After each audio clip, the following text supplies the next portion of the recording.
Manx Radio Sport. Good evening and welcome once again to Friday Sport Preview on Manx Radio. I'm Rob Pritchard, here with you until 6:30pm to look ahead to the sporting action on Ireland this weekend. So, coming up tonight, a huge northern clash at the top of the Men's Premier League and a southern derby in Division 2 are among the fixtures pending across Manx football this weekend. From tonight, the latest Isle of Man rugby action gets underway, whilst Douglas, Vagabonds Men and the Ravenscroft Manx Shield take centre stage tomorrow. And in hockey, the top sides and frontrunners are beginning to emerge ahead of the latest round of mixed hockey league clashes on Saturday. That is all to come this evening.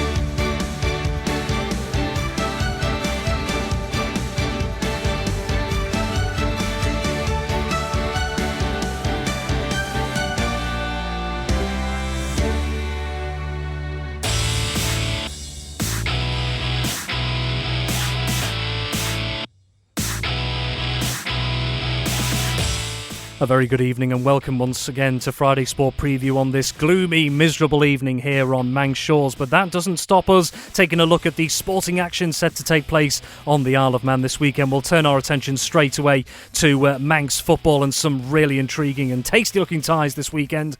And first of all, before we get into them, good evening, Tony Mepham. Good evening, Rob. And we usually look at the weather first, don't we? And it's not looking good, is it? And we've got 3 or 4 games off already.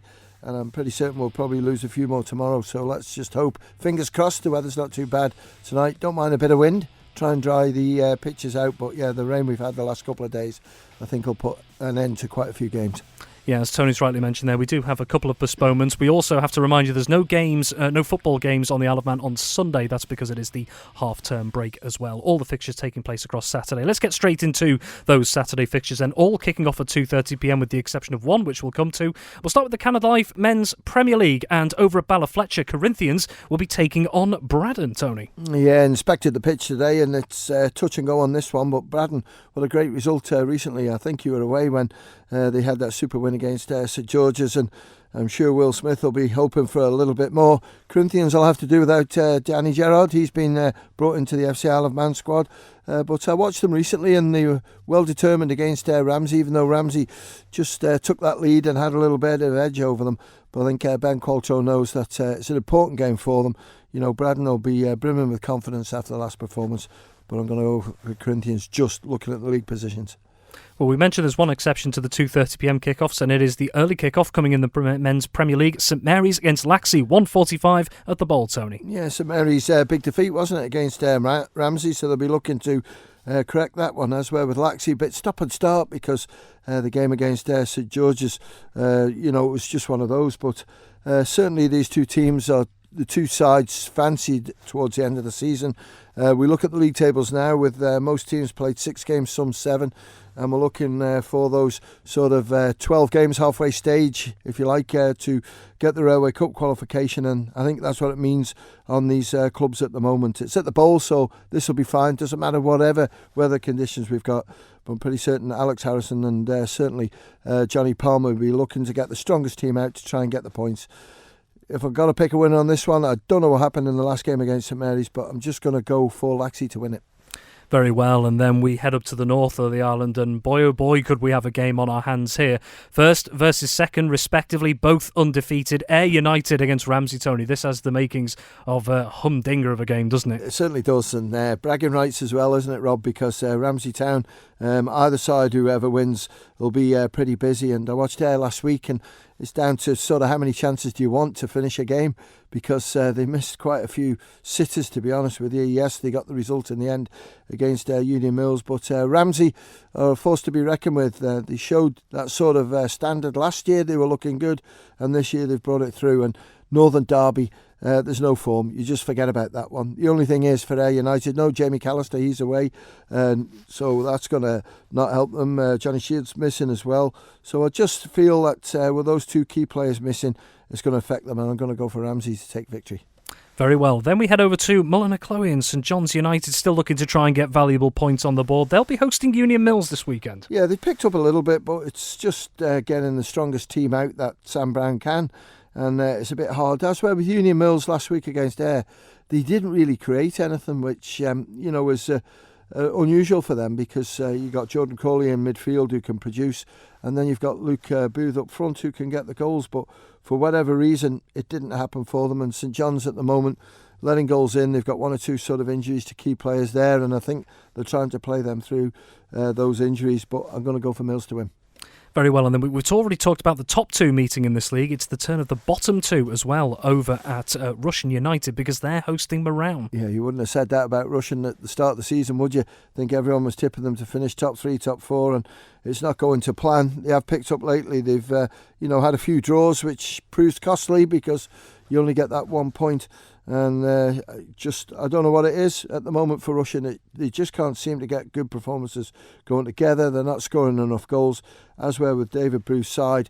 They lost one or two key players this season, but the boys have come in, chipped in, worked hard, and they're doing okay. I know they're bottom of the league, but when you've lost that quality, it can be hard. Going to go for a draw.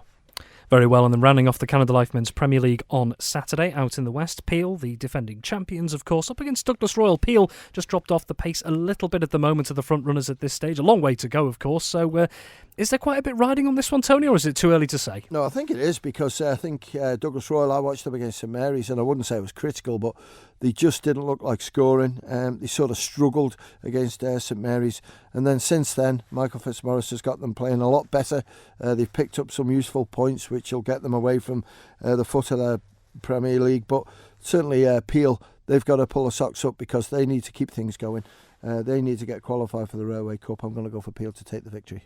Very well, let's take a quick look through the other divisions. DPS Limited Division 2, we did have 6 games pending, but now there is 5, including a Southern derby, Tony. Yeah, and again, this one, Colby, played 6-1-6 and then lost one last week against Onken. This is another big tough game against Castletown. I think they're staring possibly the same sort of result in that one. I think they're going to find it really difficult. Castletown, the only thing that might just help Colby is they haven't played too much football of late, but I'm going to go for Castletown to take the win.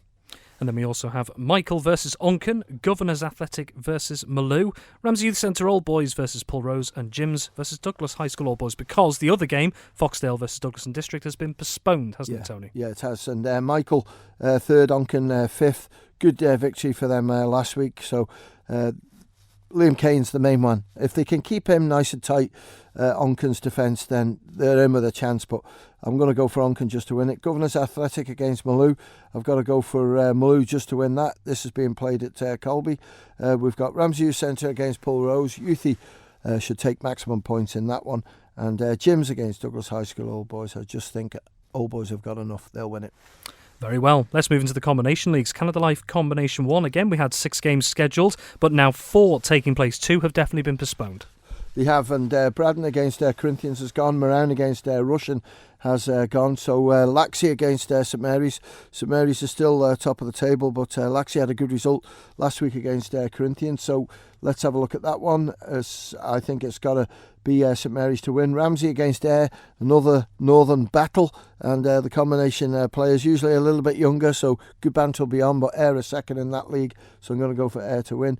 Union Mills against St John's, I'll go for Union Mills, and Douglas Royal against Peel. I think Peel will be too strong for them. And last but certainly not least, rounding off the fixtures on Saturday, DPS Limited Combination 2. There were 5 fixtures scheduled, but 1 has been postponed. Yeah, Onken Stadium, I'm not saying expected, but, in there when the weather comes, there's just nowhere for the water to go, and that's gone. But Castletown against Colby, I think Castletown, again, will battle it out. They're right next to each other in the league, but I'm going to go for Castletown to take the points. Maloo against Governors, I just think Governors might just have the edge on this one, so Governors to take victory. Douglas and District against Foxdale to win, and Douglas High School Old Boys against Jims. You look at the top of the table, you can see Old Boys there, them to take the points. Very well, those are your Manx football fixtures this Saturday. And just a reminder, no matches taking place on Sunday, with it being the half-term break. Well, Tony, we've got around 60 seconds here. We'll briefly turn our attention to FC Isle of Man after another 2 consecutive away games in recent weeks. They're back at the bowl this Saturday, up against a Glossop North End side that are down in 22nd in the table at the moment. 8 points behind FC Isle of Man, and FC Isle of Man beat Glossop North End 4-0 away from home earlier in the season here. Paul Jones, the manager of FC Isle of Man, has already said they can't be complacent with this. FC Isle of Man need to find more consistency. Would you agree with that? And where do you think that consistency could come from in the coming weeks for them? Well, I think the team selection is pretty standard now. With Paul, you can sort of suss that one out, and There's one or two sort of key players missing, I think, the key players. So Jack McVeigh being one of them. So it's just scoring goals and then, try and get them early and then not necessarily shut shop, but then tighten things up at the back and then go for it. That's what I like to see them do. But I'm really looking forward to the game, and it's been a long time since I've seen them this season. I've had birthdays and all sorts going on. So I just hope that they can get it sorted because, it wasn't too long ago, was it? And the midweek game, and if they'd won it, they would have gone, I think it was second in the league. And here we are now. I'm not saying under pressure, but everyone's just saying, where's the next win going to come? And hopefully it'll come tomorrow night. We'll wait and see. And if you're not heading down to the Bowl to watch that game tomorrow night, kick-off at 6 p.m, we at Manx Radio have got you covered. Full live match commentary from myself and Tony Mepham from 6 o'clock on Manx Radio, crystal clear DAB and AM 1368 on Saturday. Tony, thank you very much indeed. Manx Radio Sport.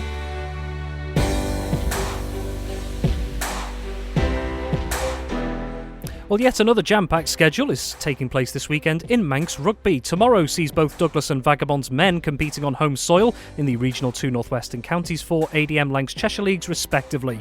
What's more, 2 more fixtures are being held on Saturday afternoon as part of the early throws of the latest edition of the Ravenscroft Manx Shield.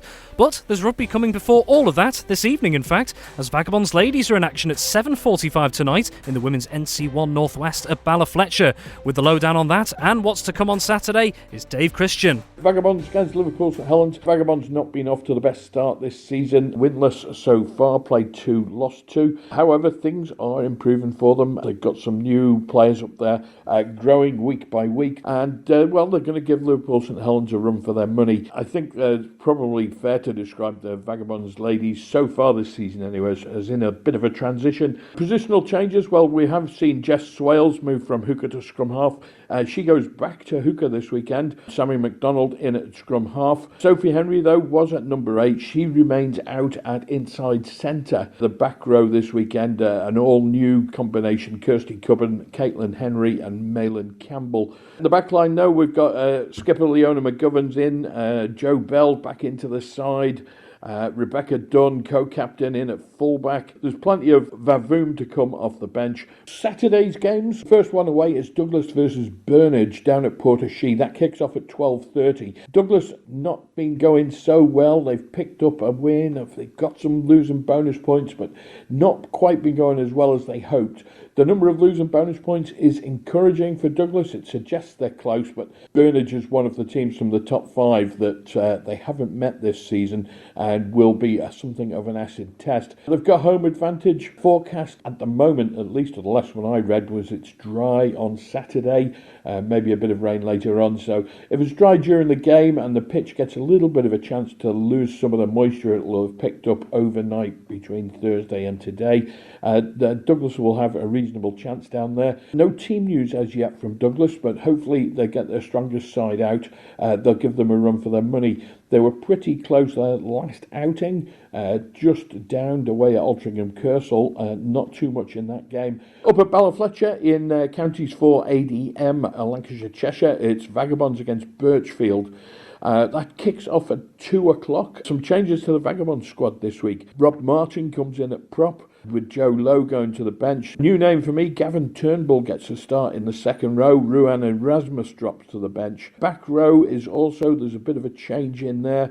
It was Oldfield, Pullman and Gascoigne. Gascoigne now drops into the number 12 jersey. He's playing in the centres. And Matty Jones, who started on the bench in their last game, he comes on into the back row. Will Taylor will continue at scrum half. No Daniel Bomwick this week. Rhys McAllister cleared up from his head knock against Cole and Nelson. Another name that comes into the team this week, just spotted that on the team sheet, is Rob Pease. Now, I've not seen Rob's name on that team sheet at all since the start of the season, so maybe he's been out with some sort of long-term niggle. And finally, we've got 2 games in the Ravenscroft Manx Shield. Isle of Man Barbarians will make their debut this week at Castletown's Paulson Park ground. The Barbarians is a 5th team in the setup. We had Southern Nomads, Ramsey, Castletown and Western Vikings. But everybody, collectively, all those teams had more players than they really needed.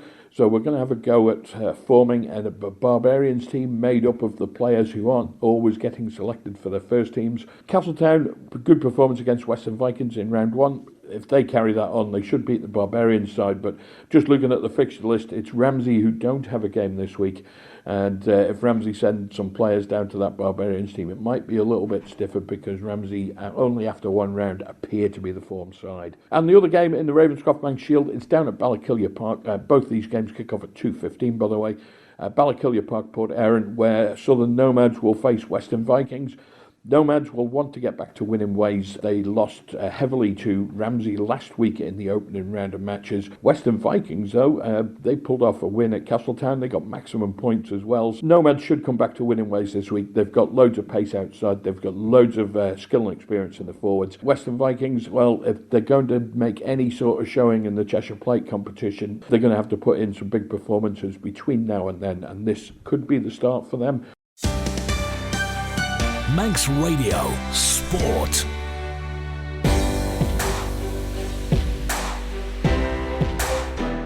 And finally tonight, the ones to watch and the frontrunners are well and truly emerging across the mixed Manx Hockey Leagues ahead of the latest round of matches this weekend. All three senior divisions, from the Mixed Premier League down to Mixed Division 3, are in action. There's no Under-15s League fixtures this Saturday due to the half-term break. Some intriguing ties as always across the divisions await tomorrow, and as ever, I caught up with Manx Radio hockey correspondent Ben Cunningham to find out more. Let's start with the Mixed Premier League. 4 games taking place, 3 of those are at 2:05, but we'll start with the early pushback, 12:35 at the NSC, Ben, and that is Vikings B up against Bacchus A. Yeah, Bacchus A had a great comeback last week against Vikings A, from 3-1 down to drawing 3-3 and getting that equaliser in the last minute and a half of that game. Vikings B, though, of course, they lost last week to Bacchus B, and they are desperately looking for points because they are in that bottom of the league battle between both themselves, Vikings B, Harlequins and Ramsey. So it'll be a close game, but I think Bacchus A will be back on form this weekend. Then we move to the 2:05 pushbacks, one of those also at the NSC, and it does involve Bacchus B and Harlequins A in what could be, on paper at least, a very closely contested and important game. Yeah, definitely an important game and very close game. These two both down the bottom at the minute, both level on points, so this game's got a lot riding on it. I'm very tempted to say that this probably might end as a stalemate. And then also at 2:05 in the north of the island up at Ramsey Grammar School, 2 teams in contrasting form. It is Ramsey A hosting Valkyries A. Yeah, Ramsey A bottom of the league against Valkyries A, who are top of the league and a point clear after Vikings A's draw with Bacchus A last weekend. So Valkyries A will be definitely making sure that they get the win this weekend. However, Ramsey A, they really are putting in a strong effort, but at the minute they just can't find the finish that they need. I think Valkyries A, though, they're at the top of the league and I think they're going to stay there. And then rounding off the Mixed Premier League this weekend, also at 2:05, this time at Castle Rushen High School, a potentially intriguing contest between Castletown Celts and Vikings A. Yeah, and Castletown Celts last year were a surprise package, and they did beat Vikings A last year, so it'd be interesting to see if they can do it again. Castletown Celts have been looking really good. However, Vikings, though, last week, they looked really strong going forward. Yeah, I think this one will be really close, maybe a goal between the two of them. Let's have a look at the other divisions then. Mixed Division 1, we have 3 games this Saturday. And the first one in this league sees Vikings C against Castletown Southerners. Castletown Southerners, top of the league. Vikings C, currently mid-table. Castletown Southerners, though, have been looking really good, so I'm going to go for Castletown Southerners win there. Second game is Bacchus C against Valkyries B, and this is at QE2 at 2:05. Valkyries B will definitely be wanting to keep the pressure on Castletown Southerners in case Castletown Southerners have a slip-up. However, Bacchus C will definitely be looking to keep up their good form at the moment, but I'm going to go for a Valkyries B win there. And then the final game is a battle between the 2 bottom teams in this league, Valkyries C against Castletown Camags. Valkyries C are currently above Castletown Camags with a good points difference. However, if Camags can get points out of this game and Valkyries don't, then that brings Camags right back into this. And then 3 games also in Mixed Division 2. Bacchus Colts against Vikings E at 11:05 at Castle Rushen High School. These 2 teams are bottom of this league and there is a lot riding on it. However, though, Vikings E are still yet to score points and Bacchus Colts have got points over them. So if Bacchus Colts win this weekend, it's a big task for Vikings E for the remainder of the season. Second game is Valkyries D against Castletown Cushags at 12:35 at Castle Rushen High School. Valkyries D gave Vikings D a good run for their money last week and they only just lost out 2-1. However, Castertown Cushags have been looking good mid-table at the moment. I think this will be a really close game. And then the final game is the top two in this league, and that's Vikings D against Ramsey Ravens, 3:35 at Ramsey Grammar School. If Vikings D can get the win, they're going to open a massive gap at the top of this league. But Ramsey Ravens will definitely be looking to give them a challenge and close that gap at the top. And last but certainly not least, rounding things off this weekend in mixed hockey, there are 3 games in Mixed Division 3. Harlequin C against Castertown Cosney, 11:05 at the NSC. This league is really close at the minute. From second down to fifth is currently only separated by a point or two between all the teams in this league, so it's a really close league at the moment. Castertown Cosney, though, ahead of Harlequin C in the league, but only by a point, so this game has a lot riding on it for both teams. Second game is Ramsey Rookies against Backers D at 12:35 at Ramsey Grammar School. Backers D currently second in this league and looking really good. However, Ramsey Rookies have had a mixed bag of results recently, but they have started to get their form back. So I think this one will be really close. And then the final game sees top v bottom in this league, Harlequins B against Castertown Carracks. Harlequins B, top of the league at the moment, and if they can win this weekend and Backers D, who are currently second, lose, then they are going to open again another gap. Ben Cunningham with that report there. That's all we have time for on Friday Sport Preview this week. Many thanks to my guests, as always, Tony Mepham, Dave Christian and Ben Cunningham. And just one final reminder with regards to FC Isle of Man being back at the Bowl tomorrow night at 6 p.m. If you're not heading down there to the stadium, we've got you covered on Manx Radio. Full live match commentary of FC Isle of Man versus Glossop North End in the NWCFL Premier Division from 6 p.m. on Manx Radio, crystal clear DAB and AM 1368. We'd love to have you along to join us. Well, have yourself a wonderful Friday evening and a wonderful weekend as well, as always. Chris Kinley is here with you next, but from me, until next time, it's bye for now. Manx Radio Sport.